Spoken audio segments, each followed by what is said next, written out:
This is Democracy Now!, democracynow.org, The Quarantine Report. I'm Amy Goodman in New York City with my co-host Juan Gonzalez, joining from his home in New Brunswick, New Jersey. Hi, Juan. Hi, Amy, and welcome to all of our listeners and viewers across the country and around the world. Well, as voters went to the polls Tuesday in Colorado, Utah, and Oklahoma, the results from last Tuesday's primary race in Kentucky came in, and former Marine fighter pilot Amy McGrath has been declared the winner over progressive state Representative Charles Booker.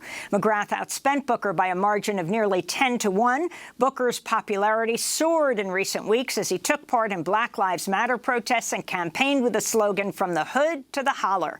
He took a brief lead in votes last week, but McGrath's campaign pulled ahead Tuesday after the final mail-in ballots were counted. This comes amidst a surge of victories for progressive candidates of color in congressional primaries, including here in New York, where Mondaire Jones and Richie Torres are poised to become the first two openly gay black men in Congress, replacing lawmakers who are retiring after decades in Washington.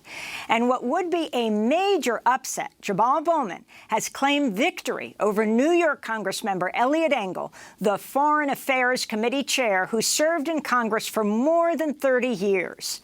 Bowman is currently leading by 25 percentage points, but absentee ballots are still being counted. Bowman ran on a Green New Deal, Medicare for All platform, and recently joined protests demanding an end to racism and police brutality. He's a former Bronx middle school principal who was endorsed by Senators Elizabeth Warren, Bernie Sanders, Representative Alexandria Ocasio-Cortez, and the New York Times. In a minute, he'll join us. But first, this is part of his address to supporters last Tuesday night.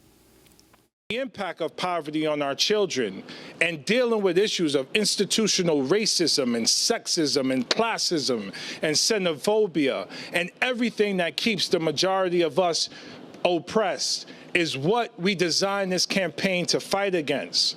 So tonight, as we celebrate, we don't just celebrate me as an individual. We celebrate this movement. A movement designed to push back against a system that's literally killing us. It's killing black and brown bodies disproportionately, but it's killing all of us. Eliot Engel, and I'll say his name once, used to say that he was a thorn in the side of Donald Trump.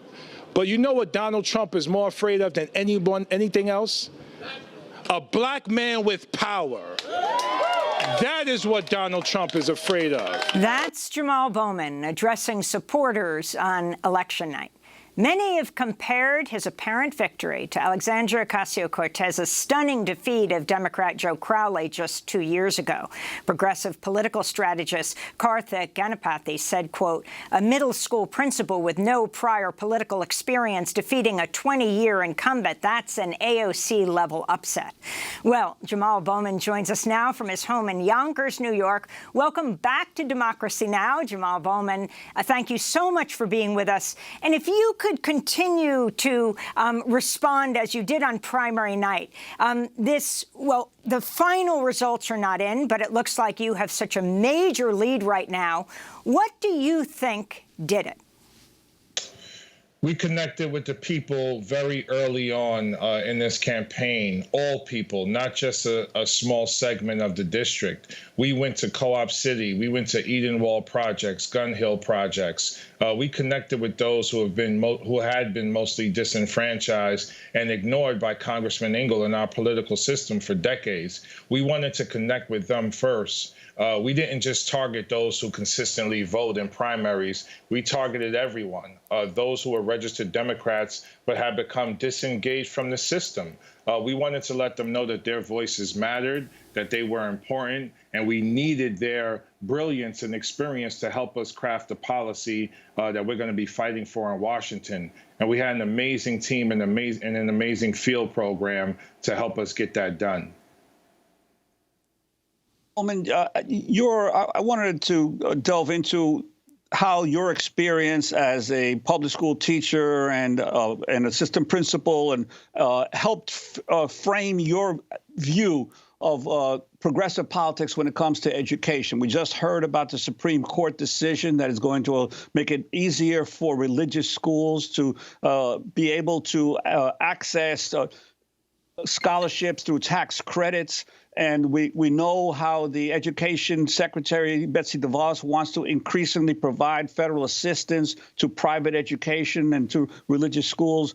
And in the Bronx, you had to deal with growing charter school chains, which are semi-private, like Success Academy and the KIPP Academy and others. Could you talk about this whole issue of education, privatization, and how this has shaped your view of progressive politics in America?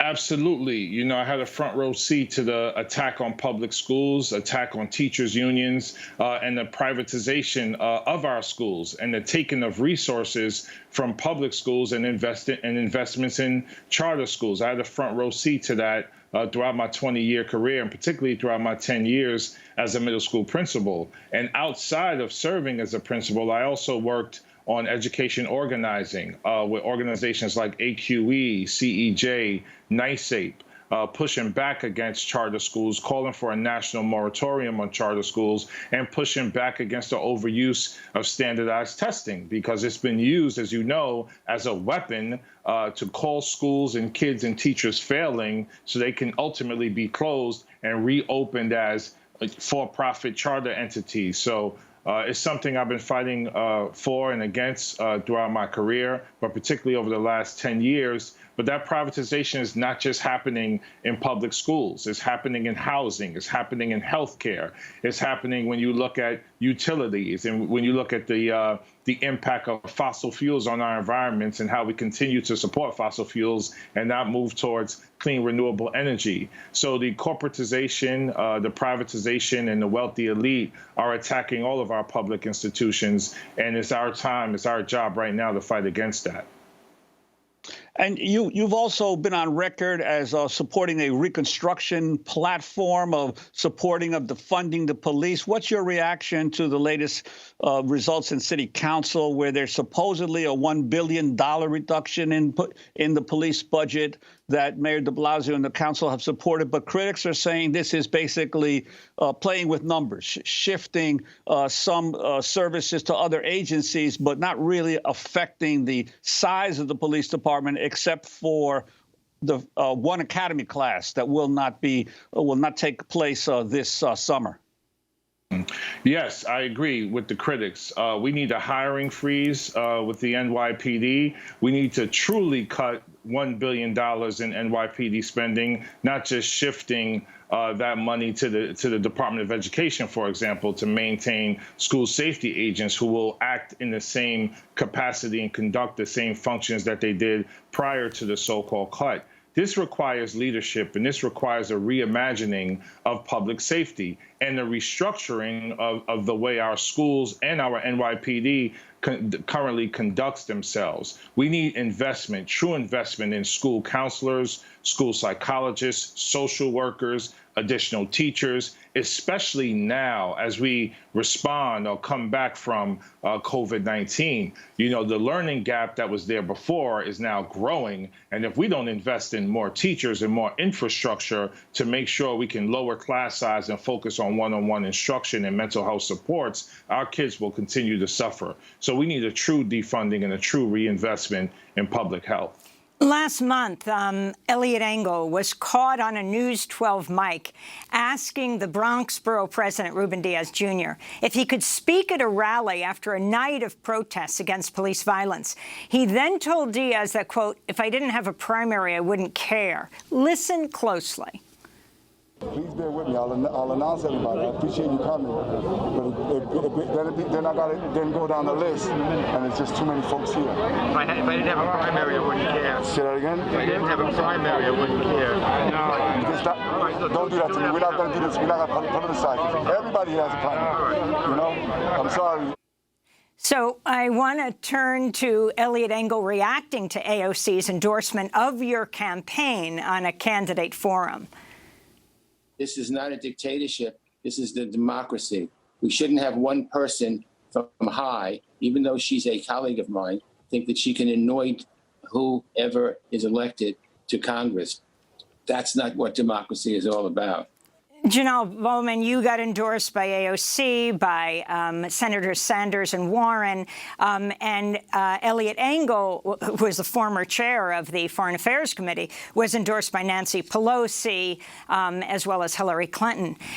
If you can delineate, starting with the Green New Deal, your differences and how you'll think you'll challenge even the Democratic leadership in Congress, not just the Republicans, the direction you think they need to be going in that's different right now.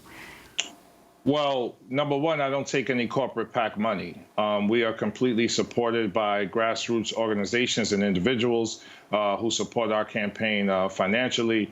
So we take no corporate PAC money at all. We're accountable to the people. We're not accountable to corporations.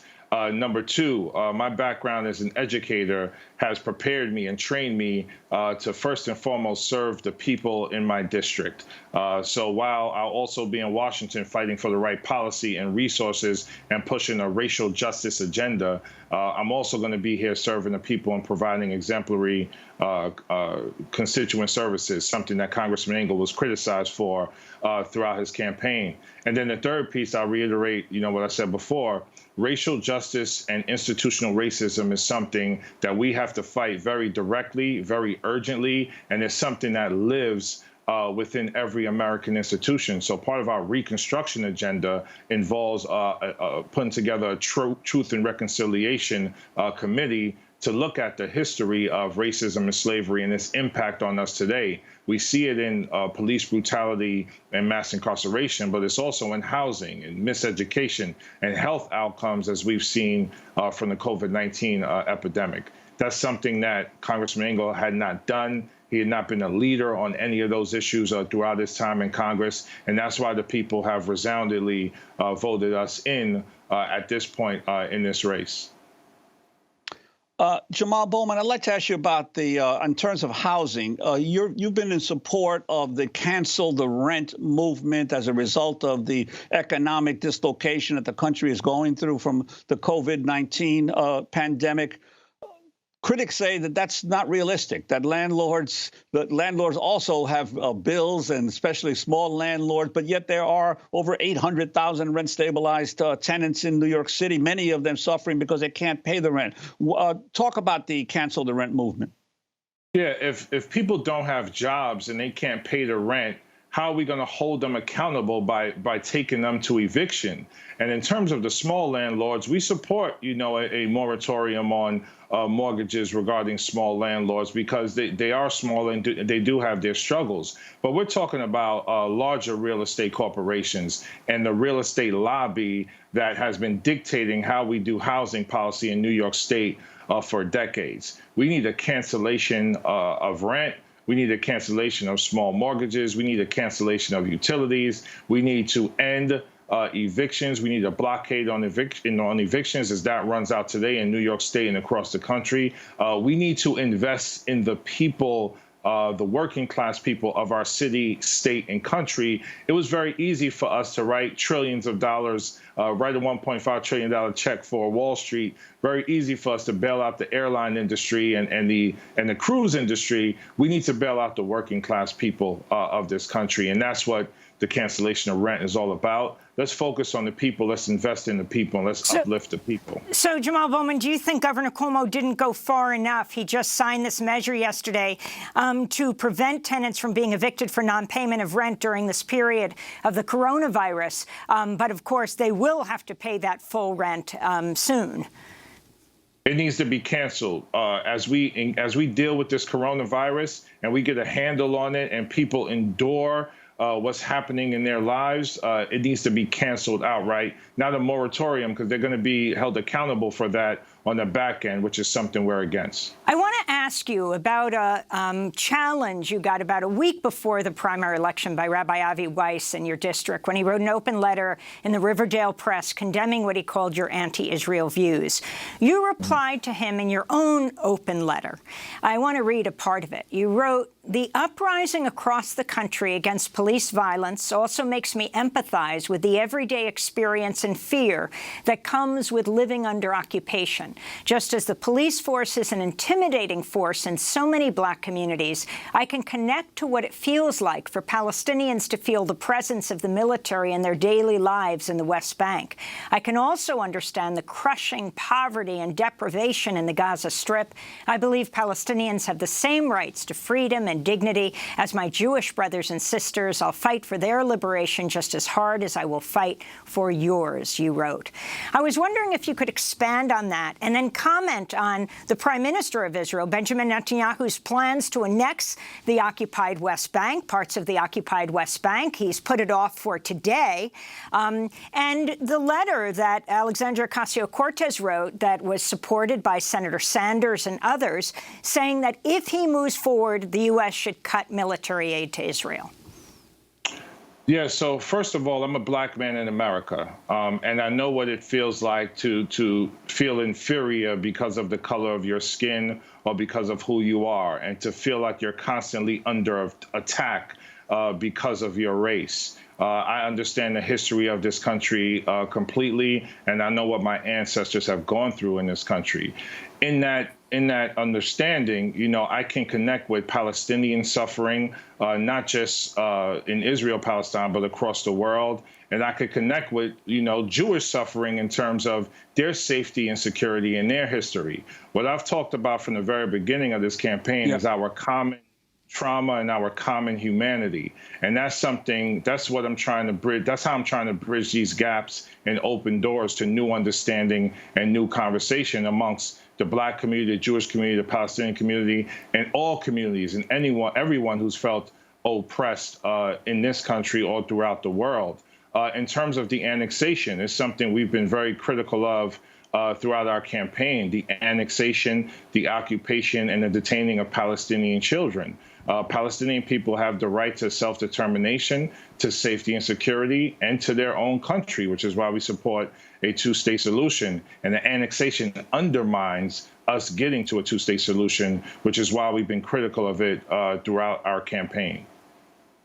And Jamaal Bowman, I'd like to ask you about the presidential race. You've obviously been very critical of President Trump, but now will likely be facing Joe Biden as the Democratic candidate for president. Your sense, because Joe Biden is not part of the wing of the Democratic Party that you belong to, do you support Vice President Biden, and what are your concerns about how this race will work out over the next few months? I do support Vice President Biden. Going to do everything in my power to help him get elected and work with him and hold him accountable towards the progressive values that I represent, that I stand for, and that the people of this district and throughout the country stand for. This is the time for bold leadership and a bold vision toward Medicare for all, a Green New Deal, and using those policy platforms to get people back to work and deal with issues of environmental injustice and institutional racism in all its forms. So I'm going to fight for Joe Biden to win because we have to defeat Donald Trump. And I look forward to working with him to make sure that we move the country in the direction that everyone is demanding right now. And Jamaal Bowman, when do you expect the final results to be in your primary race, though you are many points ahead? We've heard next Wednesday or Thursday, so hopefully we'll get the results then. Well, I want to thank you so much for being with us. Jamaal Bowman claimed victory last week in the Democratic Party's nomination for the 16th Congressional District in Westchester County in the Bronx over 16-term Congressmember Eliot Engel, who is the head of the House Foreign Affairs Committee. Jamaal Bowman's been endorsed by Senators Warren and Sanders, Representative Alexandria Ocasio-Cortez, and the New York Times, former Bronx Middle School principal. This is Democracy Now! When we come back, the man who predicted the pandemic 2 years ago, Atlantic writer Ed Young. Stay with us.